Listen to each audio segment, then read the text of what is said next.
start with Brian.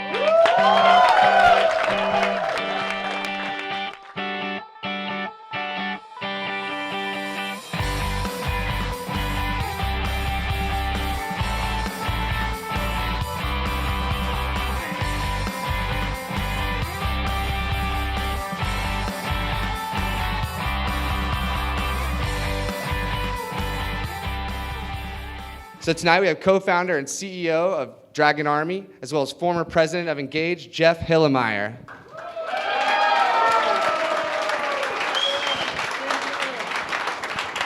Thank you.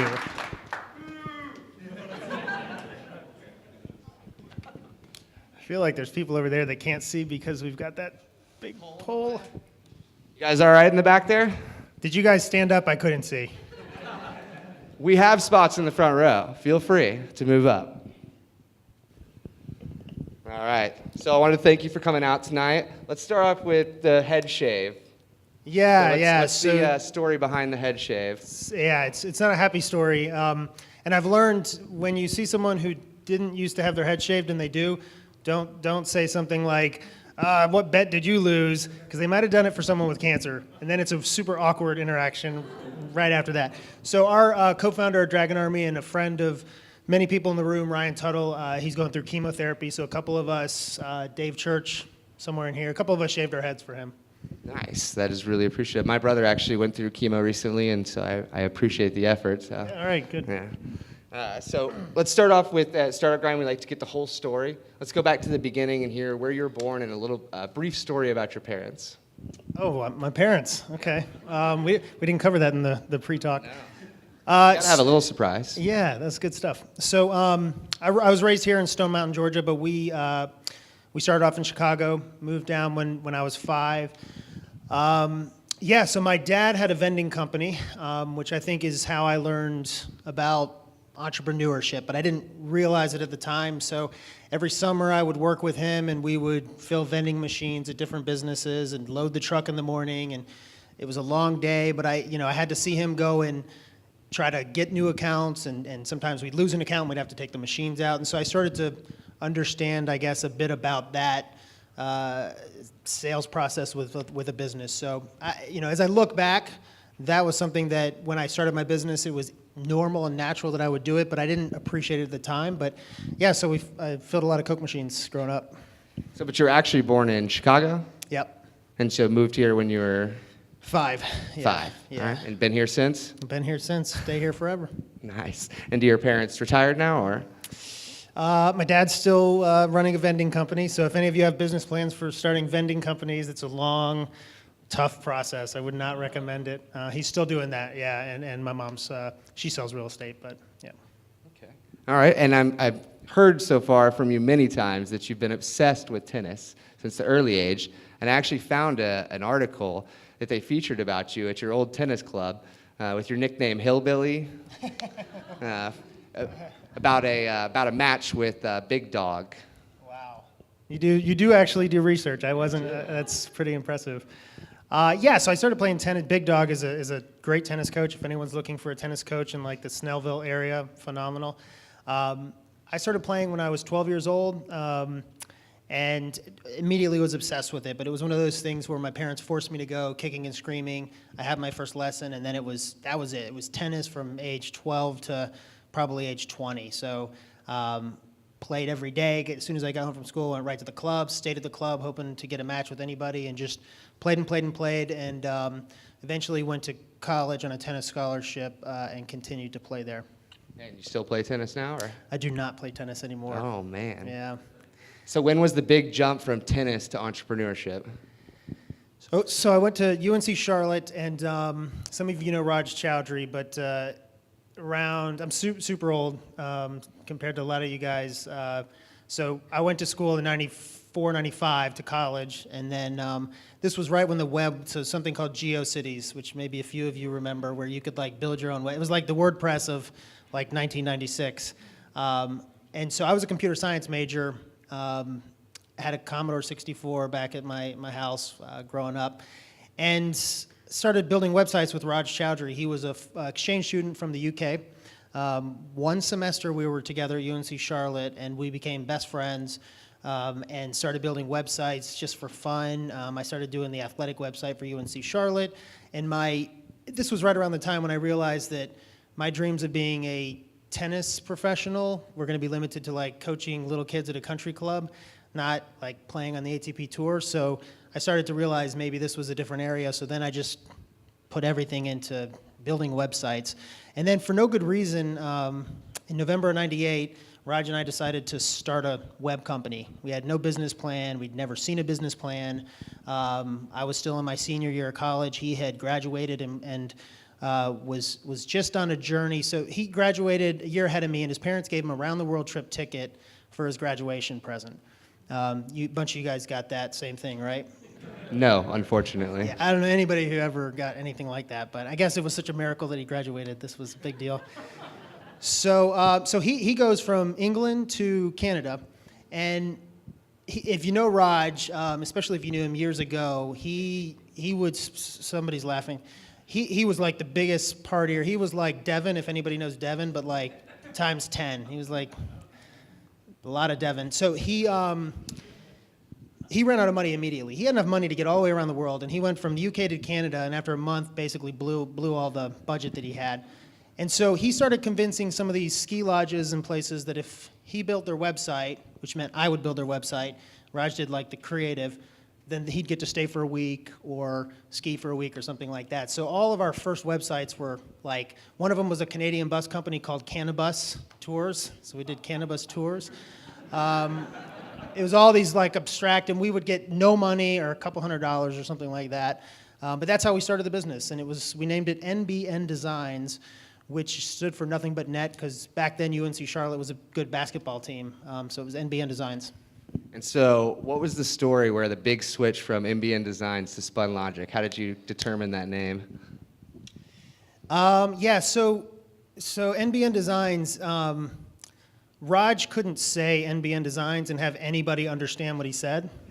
And this kept being a problem, as he would say, because we got a British accent and he's also Indian, and so his dialect's interesting, and it would be hard to understand. So we also were doing much more complicated things, and Spunlogic, well, the way we came up with the name, this jumps like 3 years, but we brainstormed names, and we came up with Brainstick, Code Word 9, Cracker Snap, and Spunlogic.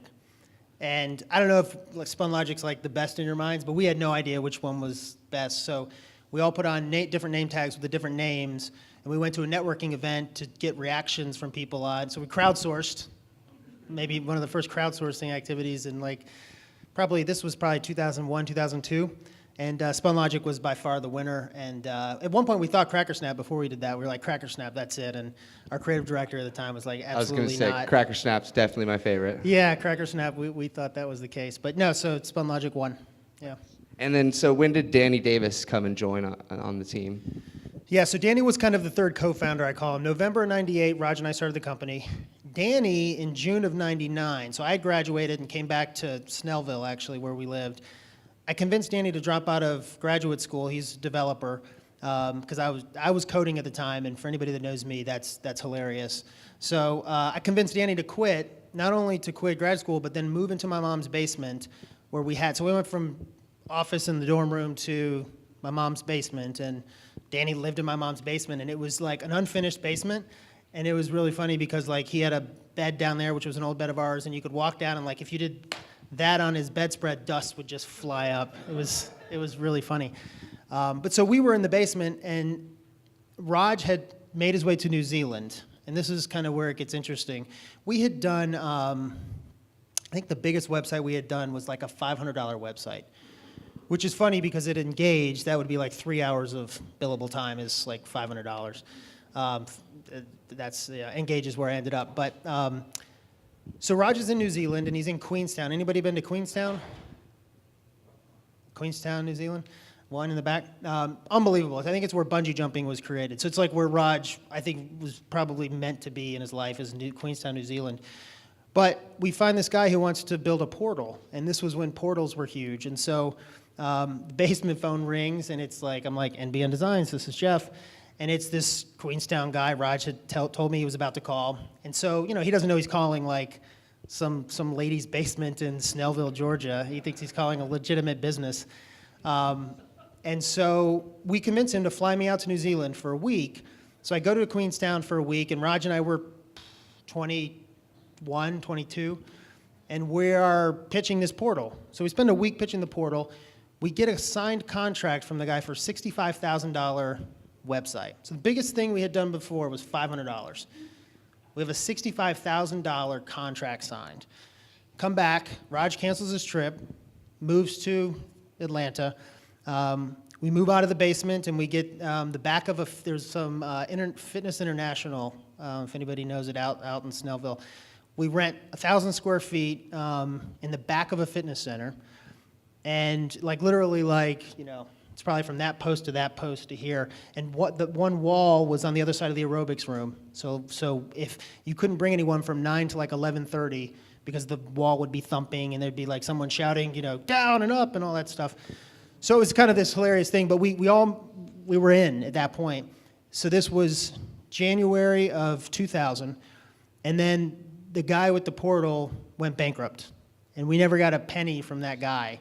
And at the time, we thought this is the end of the world. We had rent. We were paying $1,000 a month, but that was we had no money. So we had rent. Raj was now in the country, and we had to make it work. So. And you just signed a 12-month lease too. Yeah. Fortunately, we did their website for the first month's rent, which was $1,000. But as I look back, that was the thing that kicked us into gear. At that point, we had to make this work. We were all in on the company. I had been coaching tennis on the side, at country clubs and stuff.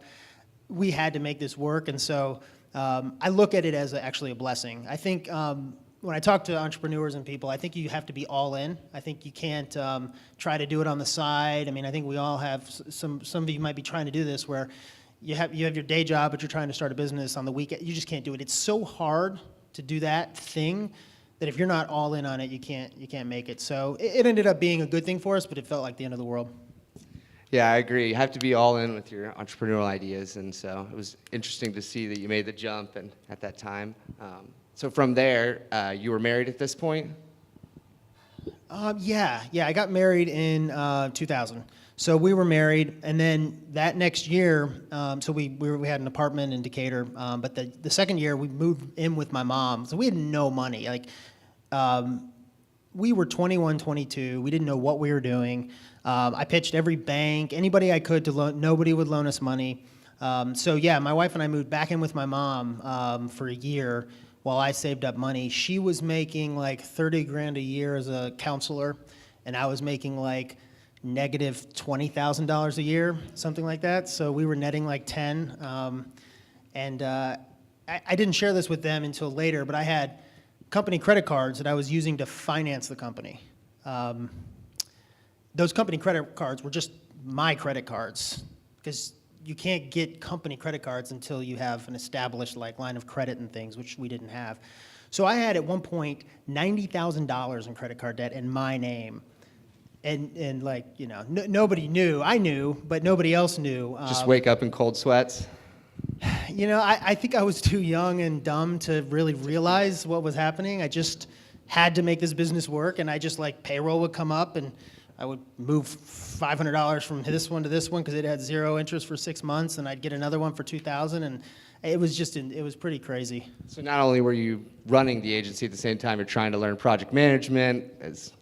So delegation became a big issue, or? Well, this is interesting too. So I remember Donovan Pannone, who started. So some of you guys work at Donovan Pannone has an agency now called Sandbox, and it's here in the Village. Awesome new agency. He was early on at the company, and we were talking about gosh, when we build websites and we have the artists do all this creative work, and then the developers build on it, but they always want changes, and then the artists have to go back. Wouldn't it be interesting if we line drew out what the website would look like before the creatives touched it and make sure everybody was on the same page? So we invented wireframes. We thought we were this is going to make us amazing at building websites. But this is our secret sauce is wireframes. And then 2 weeks later, we interview somebody and they come in and they're showing us their work and they show us these beautiful wireframes and we're like, what are those?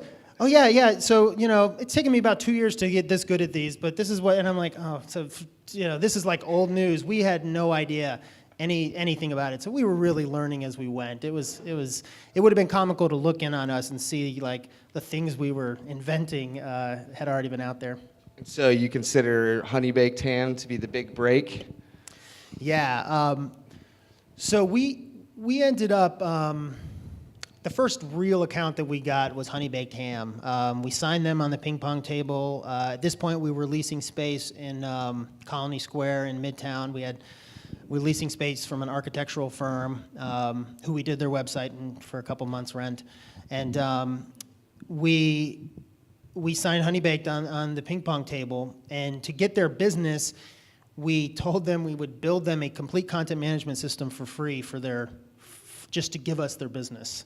So we probably built a $100,000 engine to run their website for free to get, and I think it was like $2,500 a month or something like that.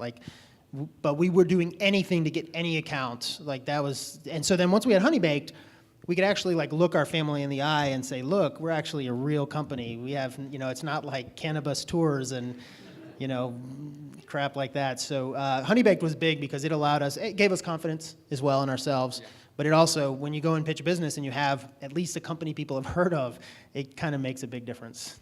Yeah, I think it, especially with marketing, makes a huge difference, having a company that people recognize and things like that. So so from there, Honey Baked Ham, the big first client, you moved on to Chick-fil-A? Sort of, not really. We pitched Chick-fil-A. This was been like 2002, something like that. We got the opportunity to pitch Chick-fil-A, and this was like unbelievable to us that we could even have that chance. And we prepared like crazy for this presentation, and we had all our best ideas, and we went in and we had an amazing presentation. I mean, we pitched; it was fantastic. And they waited to decide, and then they called us up and they said, look, we loved your passion, we loved your ideas, we want to do your ideas, we really want to work with you guys when you're a little bit older. That's what they told us. Ouch. Like literally when you're a little bit older. And we were like 23 or something, but we must have looked like, we must have had like sideways hats and stuff. I don't know what we had, but that was what they said. So we did not win Chick-fil-A. Later, we pitched and won their business and ended up doing a ton of business with Chick-fil-A, but not until we were older. So on average, is pitching these big campaigns, is this something that has become a big part of marketing? Is that something you had to experience doing a lot of pitches for companies where you spend a ton of money building a campaign and then you get no security at the end? Yeah. If you're in the agency business, pitching is really tough. We got really good at it at Engauge. We were okay at it at Spunlogic, but at Engauge we got really good at it. And it's interesting because Joe Kaufman is here. Joe ran business development for us at Engauge, and I think appreciated how much work goes into pitching business that he now has started a company helping other agencies do that called Agency Sparks. There are very few people that I've ever met that are as good at it as Joe. And so it took us years to get good at pitching business, but you might spend $100,000 just pitching the right type of business in hopes of winning it. So you throw away the profit for the first year, and you only win, if you win 1 out of 3, you're lucky. So the odds are tough. And is that something an agency goes in preparing for that net loss or for a new client? Yeah, you try to stack the deck. You try to make sure you have personal relationships. You try to make sure you have great creative. But at the end of the day, it's still a 1 in 3. And you never know if the other person has somebody that they already want to hire. They just have to go through the process to make sure their boss knows that they did a process. So it's a tough business to grow, that's for sure. Sweet. Yeah. Well, speaking of Joe, I wanted to make sure we thank him. He had a lot to do with putting this together tonight, getting AMA as a partner, and so I really appreciate Joe and Agency Sparks. Everyone should go check it out and make sure you like it on LinkedIn. So Donovan Pananone joined in 2001? Yeah, probably 2001 Donovan joined. So Donovan Donovan ran user experience and strategy for me at Spunlogic, and I remember we went to a pitch. This is an important moment in the kind of, we were kind of, every year we'd add a couple more people and we'd be a couple $50,000 less profitable than the year before, and we just kept growing but not really making more money. And I remember we went to pitch Turner South, and one of the things I like to ask when pitching business, I always ask the same question: what are you, specifically to the person, what are you looking for in an agency? Because sometimes you think it's creative, you think they want a big idea, but what they want is project management. And we've had that where people said, I want someone who's going to be on time. Sometimes you think they want project management and they really want creative. So asking that question, you learn a lot, and a lot of people don't ask that question.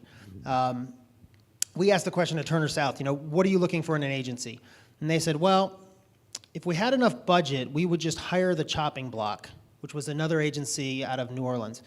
But we don't have enough money to hire them, so we're talking to you and 2 other agencies. It was like the biggest, holy shit.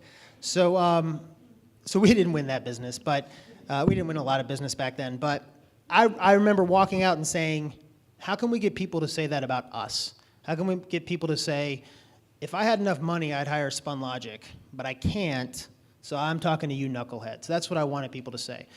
So Donovan actually came up with the idea of focusing everything on the user experience, and that is what we put everything into. And we went, from 10 people to 75 people in about 4 years with that single focus. So whether we were doing a website or email campaign, it was all about the user experience. And whether or not that was unique, and so I think differentiation is way overrated, but having something that you believe in helps your whole company focus, and it helps you get better at whatever you're doing, whether it's building, whether it's pitching. Everyone speaks the same language. So I believe in differentiation, especially for services businesses, but not for the reasons that most people do. I don't think clients really care that much, but it helps internally. So once we had that, it helped us find our groove. And soon after that, I hired Ryan Tuttle, shave the head, to run operations, and I focused on growth. And so from that point on, I focused on selling, and that's really all I did. I let Ryan handle all the operations, Donovan handled all the strategy, and I just tried to grow the company. And that's when we really started to hit our stride. And so building out these specialized departments helped you be able to expand at the rate you were expanding. Delegation. So delegating everything but growth helped me push the company to, we doubled for 5 straight years. Once we did that, once I didn't have to worry about anything other than how am I going to grow this business, then we really took off. And how many clients were y'all working at this time? Which time? When we... Right about towards the end of Spunlogic? Yeah, we probably, we had too many clients. We probably had 75 clients or 100 clients. It was too much because we had a lot of little clients, and I didn't want to stop working with the guys that gave us a chance back in the day, so we had too many clients. And is this when you first got approached for the first offer, or was it a little earlier on? So we were approached in January of 2007 by iCrossing to buy Spunlogic. We were probably 35 people, and they offered us $5 million to buy the company, half in stock, half in cash, and we were shocked, but it wasn't enough for us to be interested because we had partners and we all kind of figured out what we wanted to make. So, but what it did was it started us off to say, maybe somebody would be interested in us. So 360i, David Williams had used ad media out of New York to help market his business, an investment banker, to help get them to market and sell. So we approached them and struck up a deal with them. They would take us to market. They said, you're on such a good growth track. Let's talk in the middle of, this was, 2007. We'll talk in the middle of 2007 about taking you to market. And so that's the process. We just kept grinding for another 6 months. And then they put together a book and started shopping us around to try and see if they could find a buyer. And this is when you hired an investment banker? Yep. So they were like what they do is they put the book together for you. They reach out to all the connections that might be interested in a company like yours. And so we went through that process, and it was a very competitive process. This was late 2007, and everybody else in the Southeast digital marketing had sold. We were twice the size of the next independent agency. So we were 75 people, doubled for 5 straight years, $9 million in revenue, and we had tons of businesses interested in buying us. And so in November of 2007, we signed a letter of intent with Engauge to buy our business. And then it took until March 26th of the next year to actually close. So our due diligence process was over 5 months, which is a long-ass time to be in due diligence. So year before, we got offered $5 million, half stock, which we would have to earn over 3-4 years or something. 14 months later, we sold for $21 million, 70% cash up front, 30% stock that we didn't have to earn out, that we had day one. So we increased our value, 4x in a year. So timing is everything. And that was March 2008. And then, a month or two after that, the economy just tanked. So we were like incredibly lucky to get that deal. And so from here, the next step was merging. And so merging with Moxie, what kind of experience, or merging with Engauge, I'm sorry, what kind of experience was that? So Engauge was made up of 3 companies. One was mine, which was digital. One was out of Columbus, Ohio, which was advertising. And then one was in Austin, Texas, which was direct marketing.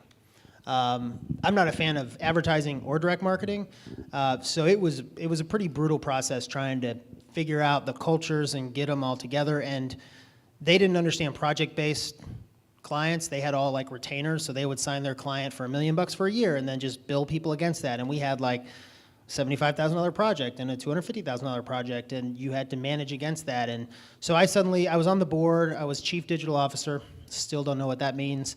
And I just know I was the leading digital person in the company, and then so they wanted me in all the meetings for digital perspective. So it took me about a year. No, it took me 9 months to figure out that it wasn't just me that couldn't work for this particular CEO, that it was him. So, but I wasn't ready to leave yet. So I stayed for 9 months, and then I said, I don't want to run a P&L anymore. I don't want to have him micromanage me trying to manage our office in Atlanta. So I said, I'll give all this to Raj. He can run the office. I'm going to start an innovation group and just give me one employee. And I believe this was end of 2008, beginning of 2009. I said, social, I can see it. It's there. I want to make it something at this company. So let me just start this little innovation group called DIG. And so that's what I did. So literally, some of you guys were here and remember this. Back in the back of our space, I had a little kind of crappy office back there. And I don't know if you guys were fans of The Office, but you remember when Michael Scott had the Michael Scott Paper Company? That's what they called my thing in the back. There was a sign, the Michael Scott Paper Company. It was a big joke that I was starting another company within our company, and I would slowly pick the best people that I could out of the other groups. Actually, Carla, who started Sandbox with Donovan, was one of my big coups when I pulled her into my group, and there were 4 teams at my office, and they all wanted Carla, and somehow the Michael Scott Paper Company got her, and everybody was pissed. So I did that. So that was my way of not leaving, but also not working for a big company, at least for a little while. And then from the coup, you decided that you had more information about what the company needed to do next. So you decided to make what step? Yeah, so so after running the innovation group for about a year and a half, I then decided, so we had like a dozen people in the group at that point. It was becoming, what we were known for. And then I decided that if I was going to stay at Engauge, two things needed to happen. The CEO needed to be fired because he was the worst, the absolute worst. And I needed to run the company. So I went to the board and I said, without the CEO there, I said, that's what needs to happen. If you want me to stay, you got to fire this guy. And then I said at the time, you got to make me CEO. And I was fine with leaving. I actually thought for sure I'd be leaving. But they ended up doing it. They ended up firing the CEO. They didn't make me CEO. They made me president, and they promoted the COO, who's a great guy, to CEO. And so he and I then in 2011, from 2011 until we sold, we ran the company. Engauge was 250 people, but most of it ended up being in Atlanta. We grew from 75 to 140 in Atlanta over the 5 years of Engauge. And was growth similar to your earlier agency, or was it just completely different obstacle? Yeah, so we were so badly led. Did I mention the CEO was terrible? We were so badly led, every 6 months we would figure out who we were again. It was so miserable. With him out, we ended up having one of the leaders that was with us take over business development, and I took over most of the services sides of our business. But he was a good guy, but he just wasn't cut out for it. So we were losing all the time. We were pitching things we never should have been pitching, and we were losing quite consistently. So in middle of 2012, I took over business and development and marketing as well. That was when Joe was part of the leadership of that team. And so the year before, so in 2011, I think we pitched 12 things only, and we won 2 or 3. From when I took over, and I really kept the same team, I just let them do their thing and didn't micromanage them, and I made sure that we only pitched things that we should be pitching. We won 25 of 33 pitches from that point on. So the company went from pitching 12 and winning 2 or 3 to 25 of 33. We went on a huge run, and that led us to sell to Moxie. I mean, that was really the only reason we could have sold the business. And was that the first approach to Engauge, or was that something you were involved in as a president there? Or? Yeah, so the other thing that I did, I guess I got kind of ballsy as I went. Kinda? So I had decided that I spent way too long not working for myself, like way too long. Like now I know a day would have been too long. And I spent 5 years having a board and having, that over me and stuff. And so I decided toward the end of 2012 that I wanted to start my own company. I actually just wanted to start another agency. So Jan 1, 2014 is when I wanted to start my agency. I had a year non-compete. So I went to the board toward the end of 2012, and I said, I'm going to start another agency Jan 1, 2014. There's 2 ways that can happen. The first is I quit Jan 1, 2013, and I sit out a year, and then I start my agency. Or you guys can put a provision in my non-compete that says we're cool with him starting an agency, not working for another one, but starting an agency. I knew they couldn't say no, they couldn't have me go, so they wrote that into the provision. But that kicked us off where we really needed to sell at that point, because they knew without me there, the CEO wasn't a digital guy. He was a good guy, but he wasn't a digital guy, and the company was 70% digital, so they needed me to be there for the sale. So that kind of kicked us down the path. And it was bought by private equity, or Engauge was put together by private equity, so they had to sell in 5 to 7 years, and this was year 5, so it was about the right time. So at this point, you're president of the company, basically doing everything, it sounds like, and you have 4 children. So how is dealing with the family life and the balance of being president of a major agency? What are the goals here? Yeah, so I have 4 kids. They're 9, 7, 5, and 4. My youngest daughter, her birthday's today. So this is an example. So I went home at about 2 today, spent a couple hours with her, because I wouldn't be here. I'd be here tonight, so I wouldn't be there tonight. So you make concessions and you try to make sure that you keep things in perspective. To me, family was always the most important thing, so I always tried to make sure that I'm home and not traveling as much as I need to. One of the most amazing things about David Cummings, who's bought this building and has made this thing for us all, is that probably most of you, if not all of you, know who he is. Some of you know him well. If you know him well, you know that family is the most important thing to him, and he's home every day with his kids, and he tries to only do like one night event, and the guy is in demand. I mean, he could be talking every night at something like this. So seeing other leaders do that is, it's empowering to me to make sure that I can continue to do that. So yeah, it was stressful. I traveled a ton. I traveled almost every week at Engauge. Since starting Dragon Army in September, I've traveled twice, so it's really much better now. than it was. Helps having, I'm sure, a very understandable wife willing to move into your mother's house. Yeah. She's been through some stuff, that's for sure. And are they all adopted, or? No, so my 4 child's adopted. My first 3 are our biological children, and then we adopted our 4. I should say we have 5 kids. We adopted our 4th from China, little girl. She just turned 4, and then at the end of this year, we're adopting another little boy from China. So sometime October or November, we're going to get him. He just turned 2. And this adoption thing is a passion of yours. Has become something you've known you wanted to do for a long time, or is something Yeah, so got my together wife, with your wife? my wife and I have talked about it for a long time, and we wanted to do it. And so we always knew when we got done, like having our own, this was the path we would take. We kind of thought we'd be done at 4, but she fell in love with this little boy on the internet, on all these blogs she's on. She's not allowed to look at blogs anymore, and so it's going to be amazing. It's going to be great. Yeah. Man, a lot of people's wives looking at blogs do not mean extra children. So, okay, so from here you moved on, but at the same time you're deciding you want to help out with the Atlanta community. You're deciding you want to reach out and fund some companies. You put together Shot Put Ventures. Tell us a little about So that. in 2008, this is how I so I knew David Cummings from when he had Hannon Hill, and we did some partnerships like 2005, 2006.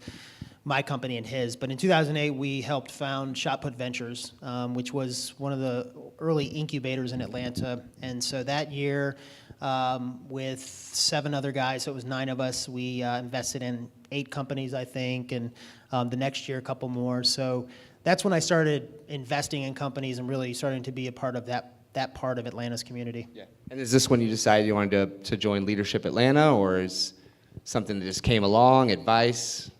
Yeah, so I at Engauge, I was starting to get bored, and I thought maybe I should get an MBA because I've never had any kind of formal training in any of this stuff that I do. And I talked to one of my advisors, Ken Bernhardt, and he said, don't do that. He said, apply to Leadership Atlanta. And Leadership Atlanta, if you aren't aware, is it's a yearly program. They take about 80 people every year. 40 men, 40 women, 40 white, 40 non-white, people from all walks of business and careers. And they put you through this program where you have a 2-day long program on race, and you really opened your eyes on the realities of race in Atlanta, but in this country. Takes you through the education system, takes you through healthcare. It's just this really amazing thing, and then you bond with these people that you're with. So like, the people in my group in my class were amazing. Like 2 of them know Barack Obama. Like one of them is now the fire chief of Atlanta. He was the fire chief of the country. I didn't know there was such a thing, but like he worked for Obama. And then the other one is the pastor of Ebenezer Church, which was Martin Luther King's church, and he gave Obama's inaugural prayer recently. So like it's those types of guys, and it's guys who run nonprofits. It's CEOs at companies. It's startup guys, so it's this really great group of people. But yeah, through that process, it changed me. It changed me just a ton about how I look at things and what I think is important. Yeah. So you think it was a huge benefit to your career? Yeah, so anybody who, like, I would apply if I was any of you. There's 2 programs. There's LEAD, which is kind of the younger program, and then there's Leadership Atlanta. But the best advice I can give anybody in here is apply every year to one of those programs and hope you get in. It's tough to get in. I had connections, but it will change. It will really change your life. And that was all still while you're working at Engauge as president?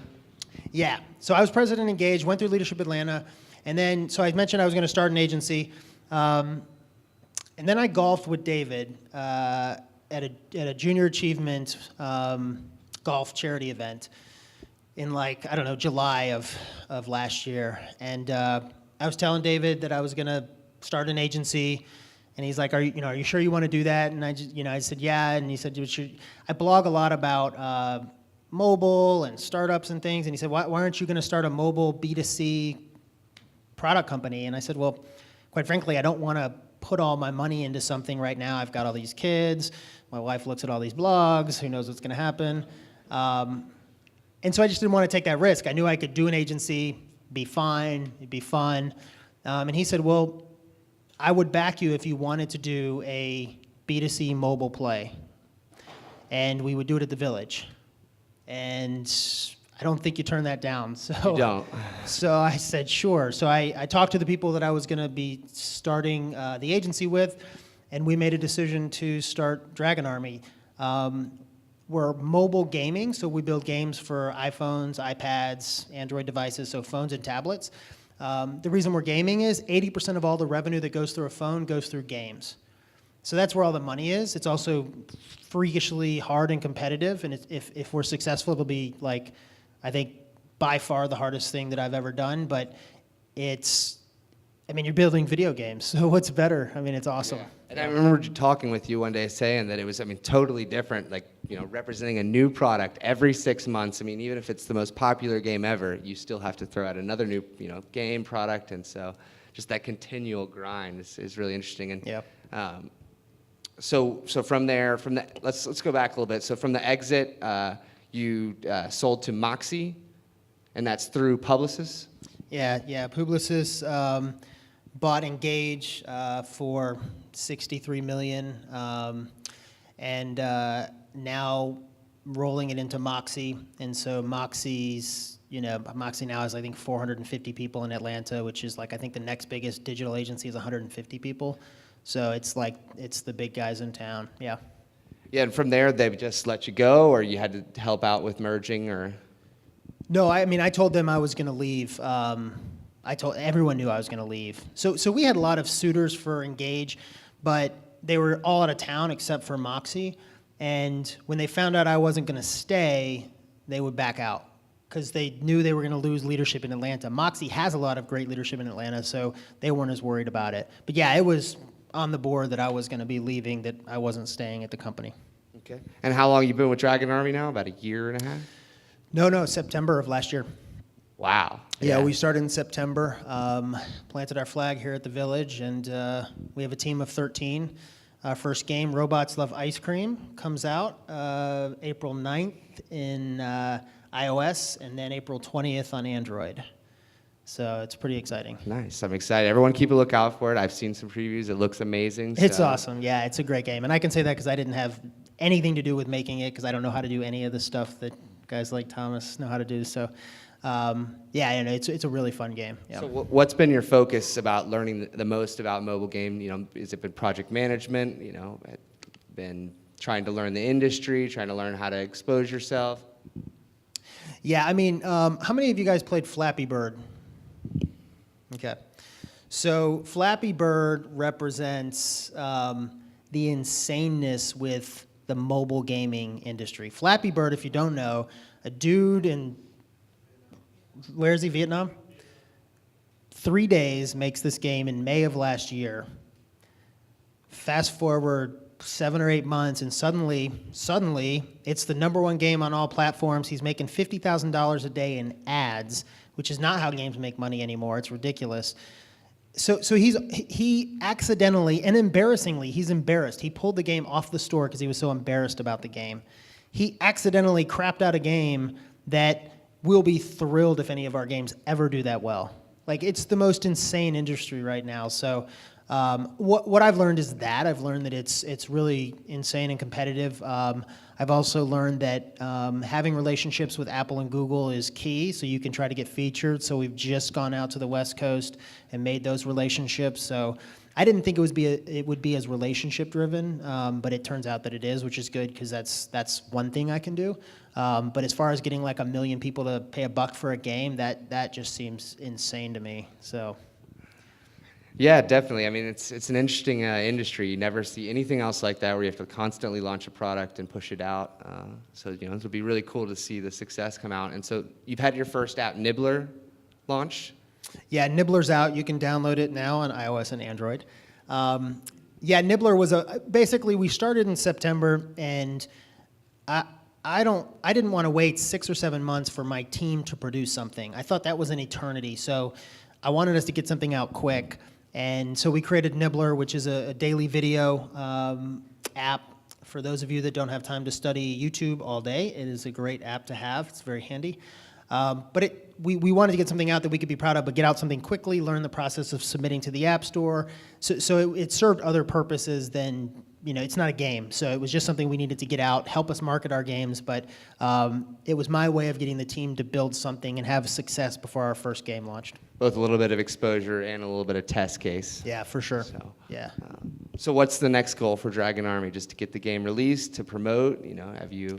Yeah. So the cool thing is, Robots Love Ice Cream will be it will be on the table tent on every table in every Arby's restaurant, like around April 20th, April 21st. So we struck a deal with Arby's.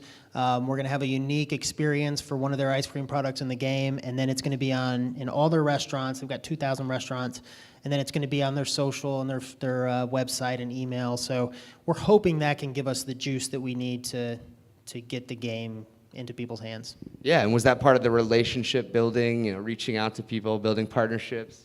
So that guy, the guy at Arby's, remember when I said that I started Dig? I quit the Engauge but started the Michael Scott Paper Company. The employee that I pulled was the guy who now runs digital for Arby's. So it worked out nicely. Yeah, definitely. All right, well, I appreciate you coming to speak tonight. I want to give the audience a chance to ask some questions. We also have a hashtag Ask Hilimire. If you don't get your question picked tonight, you can feel free to shoot him a tweet, and he will probably answer you.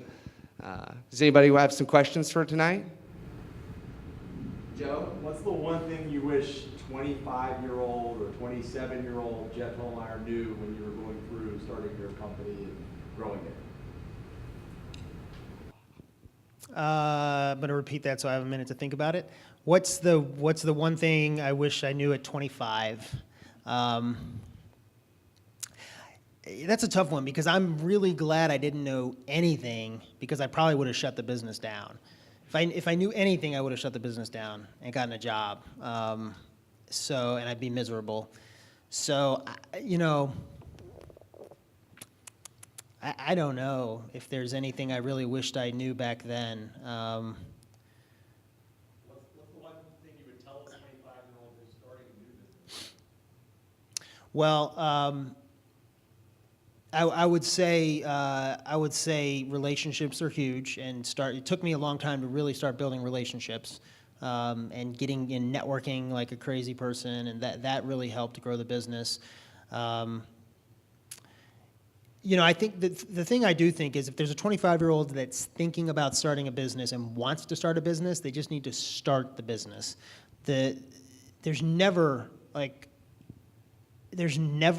better time to start a business than today, because your life gets more complicated every single day after that. And whatever you think you need to know, things are going to be tougher every day. There's always going to be excuses. So if you want to start a business, just start the business. And I know lots of 25-year-olds that are talking about starting a business. If that's what you want to do, just do it. If you fail, you're 25. I mean, what are you going to lose? You're going to sell your Xbox on eBay or something? You got nothing to lose at 25. So I guess that's the advice I'd give to somebody.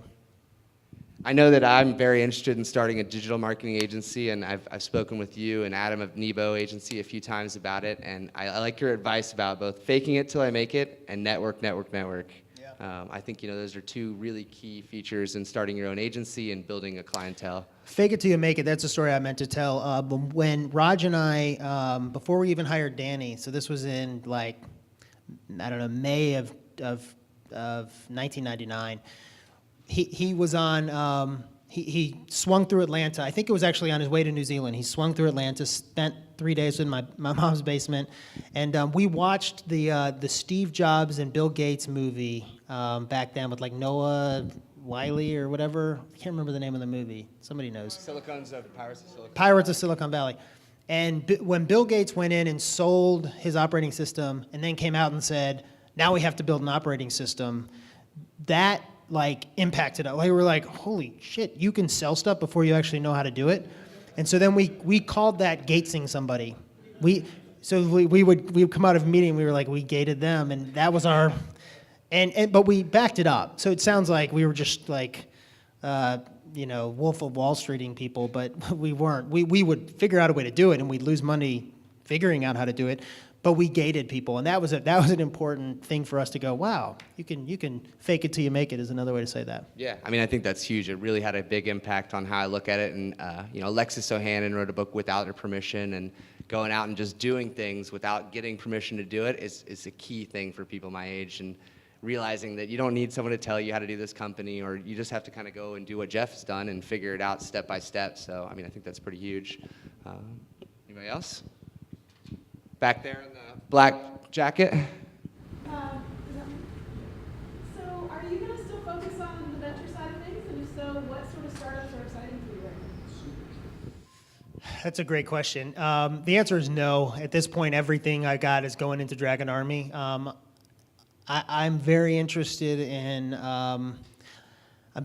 mobile. I still think mobile is largely untapped from its potential. So I'm always curious about mobile startups. If I had money to invest, I'd try to invest in more B2C companies in this town because nobody's really giving those companies a shot. So I would try to put money there, but quite frankly, everything I've got is going into Dragon Army because I think this is going to be just about the hardest thing I've ever done. So I'm trying to just focus in. It's good to hear, though. It's good to hear you're committed 100%, which is a lot of what you spoke about tonight. So, Kyle Porter's got a question. Kyle? Hey, everybody. How are you measuring success at Dragon Army? What are your goals?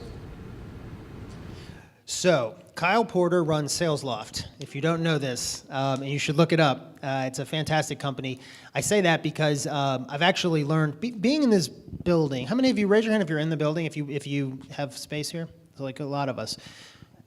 This place is unbelievable, and it's just getting started. I mean, look, it's still being built around us. One of the things that I've enjoyed is getting to know the other CEOs in the building, and each of them, particularly the Atlanta venture companies, they each have unique gifts and skill sets. And Kyle he shared with me how he manages his business, and it's extremely detailed. And quite frankly, I need to be more detailed about how I measure Dragon Army. The fact is, I don't know what to expect with Robots Love Ice Cream. This is an expression I love about entrepreneurship, is that being an entrepreneur is like jumping out of an airplane and learning how to build your parachute on the way down.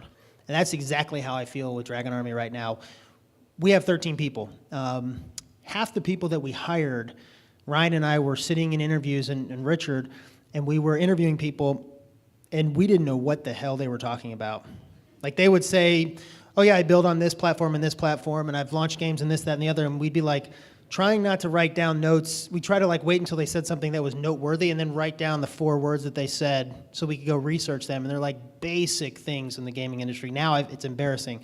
I say that to say, like, we don't know yet, really. Like, if Robots Loves Ice Cream could have 50,000 downloads, or it could have 2 million downloads, and at this point I don't know. So I'm really waiting for that first launch to allow myself to set benchmarks and see where we need to go from there, and look back at the things we did and why it didn't work or why it did work. So I'm in such an early phase of this that I don't really have strong metrics, but it's a great question, and I don't know if you've blogged about the way you do it, but you should, because you definitely have a handle on it.